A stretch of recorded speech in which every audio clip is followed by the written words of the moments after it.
All right, so we're going to have a little bit of fun here. Now, there are a lot of people who come to Japan and exclusively want to shop Japanese brands.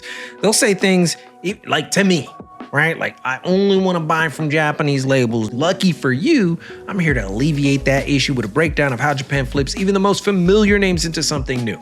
I got 5 to break down, and this time we're gonna go ahead and steer clear from the usual suspects. I'm gonna give you some new viewpoints. I'm THECASUAL. Let's get it. Before we continue, a quick word from our sponsor, Squarespace. If you've been thinking about turning that fashion idea into something real, whether it's a brand, platform, or just a place to build community, Squarespace is where you start.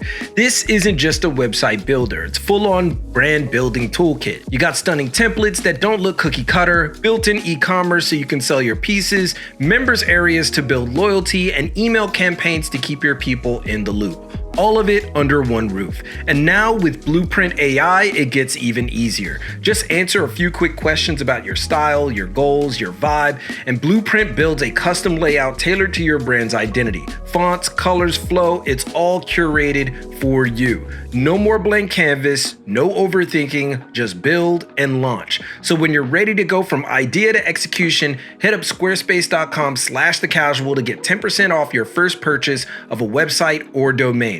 Build the brand, build the community, do it all with Squarespace. All right, so we're gonna start with Pendleton.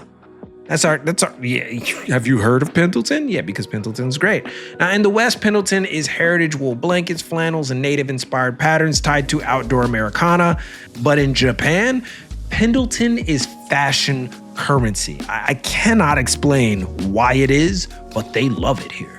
The brand's wool shirts and patterns get remixed into street styles, often layered with Japanese denim or tailored trousers. It's not just outdoorsmen's, it's like lifestyle chic. Everything. Collaborations also keep it alive and thriving. You have Beams, they have done multiple Pendleton capsules. You may have seen the Sakai collaboration with Pendleton. United Arrows has partnered on blankets and shirts, and Needles has reimagined Pendleton fabrics into patchwork and rebuilt silhouettes. You got Nakameguro boutiques that stock exclusive Pendleton pieces that never hit shelves overseas. Suddenly, this native inspired old school American brand feels like it was made for Japanese layering culture. Now, Pendleton survives in Japan not as a throwback, but as a collaborative canvas. And I cannot state that enough. Everybody collaborates with Pendleton. It's proof that heritage can be continually reborn through local creativity, and it's magnificent. I know I said that we were gonna stay away from the usual suspects, but I need to reiterate this next one, and that is New Balance. New Balance Japan is in a whole different category. It treats the brand like it's prestige.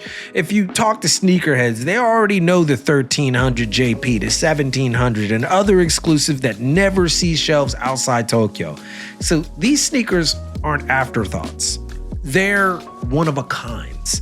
And boutiques in Daikanyama, Shibuya, it doesn't matter where, the Harajuku store, they often debut collabs before the rest of the world even knows they exist. And even small boutique stores get collaborations with New Balance. I mean, if you walk around any major city in Tokyo, you have salarymen in tailored suits pairing them with fresh MB runners. You have ladies pairing them with skirts. You have young people wearing them on. If anybody tells you there's a popular sneaker that everybody's wearing in Tokyo, do not believe them, because most people will probably be wearing New Balance or Doc Martens for that matter. That's another brand that is not on this list, but it probably deserves a mention. But New Balance is everywhere, dog. New Balance is so popular, it's out of control. So that's all I gotta say. And they do operate differently. There's Tokyo models that are, I should say, Japan models that will never see the West. And there are people who come out here simply because they need to get those models. Is it better? I can't tell you, but I'm a believer. So next up we have Ralph Lauren. In Japan, Ralph Lauren is curated. You have RRL in particular thrives here with Japan-only denim runs, limited flannels, and workwear-inspired pieces you won't find in the States. Now, the Omotesando flagship and select boutiques treat Ralph Lauren less like mass fashion and more like heritage Americana with prestige feel. That is right in line with probably what you already know, because the fits are slimmer, fabrics are more refined, and the brand avoids the department store dilution it suffers in the US. Japan retailers like Beams or United Arrows, which you'll hear a lot, regularly collaborate on capsules that elevate Ralph Lauren into the same space as local heritage labels. Now, the result in Tokyo and larger Japan, wearing RRL or special polo isn't basic, it's kind of like insider. It signals that you respect Americana through the Japanese lens of precision and exclusivity. Now, Ralph Lauren in Japan does prove that a brand doesn't have to change its DNA to feel entirely different, which is kind of cool. It's basically going harder into what the brand actually is, which is classic Americana. So you can't even call this one Japanese Americana. It's the true vision of the brand. And in that same vein as Ralph Lauren, but just, maybe a few tiers below, we have Dickies Japan, right? So Dickies, blue collar, work pants, gas station uniforms, skate park durability, subculture vibes. Now in Japan, it has taken that idea and molded it perfectly into street culture. We now get slim cuts, wide legs, crop silhouettes, even skirts and suiting. Like Dickies Japan tweaks the formula to fit the Japanese style. Collaborations with brands like, again, Beams or Japanese designers elevate Dickies from workwear to fashion staple, and because Japan thrives on subcultural uniformity, which is important, Dickies fits right in. And understand this, when workwear in and of itself got folded into fashion globally during that time, Japan was already there, like 10, 15 years before the push was there. I would say Japan was 10, 15 years is being generous. It's probably more like 20, 25 years. Because Dickies been around for a long time in Japan and it's been elevated for a long time in Japan. And that's just being real. All right, so last up we have Lacoste. Lacoste, the French sportswear, designer sportswear label. Yes, that's right, Lacoste. Lacoste, we're gonna say it the English way.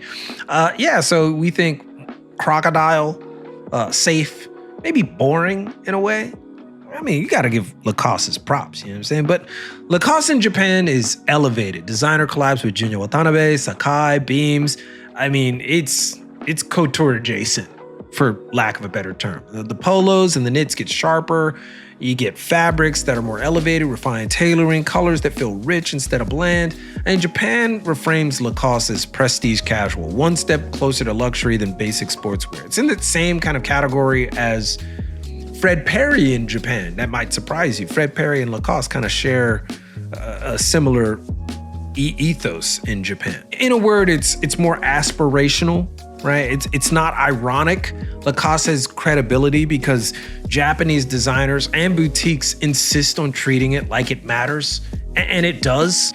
And that's what gives it all the teeth in the world. Like, you have just a different perspective on clothes. And that's really the power of Japanese fashion, is it really is how things are styled. And then it gives you a different viewpoint on the brands that you already know. And the brands themselves lean into Japanese style, which makes the offerings different.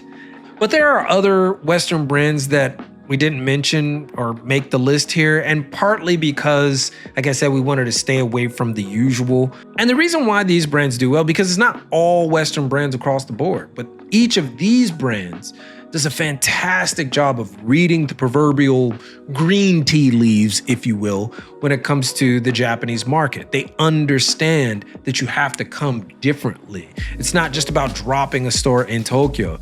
It's about reshaping marketing, product lines, and exclusives specifically for Japanese consumers, sometimes going above and beyond to reach them. When these particular Western brands succeed in Japan, it's because they adapt, not just because they transplant.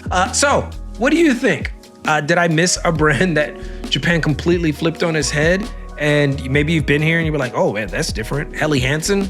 I didn't mention that one, but Helly Hansen is different in Japan. Anyway, let it be known in the comments if I didn't mention one. Maybe we could do another list like this. But for more on how Japanese culture reshapes fashion, join us on Patreon for extended breakdowns or classes if you want to learn how to start your own brand or any of that stuff, or if you just want to support us so we can do bigger and better things here. It's always welcome.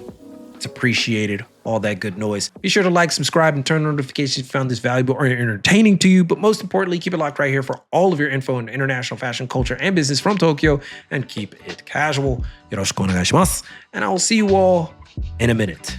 Peace.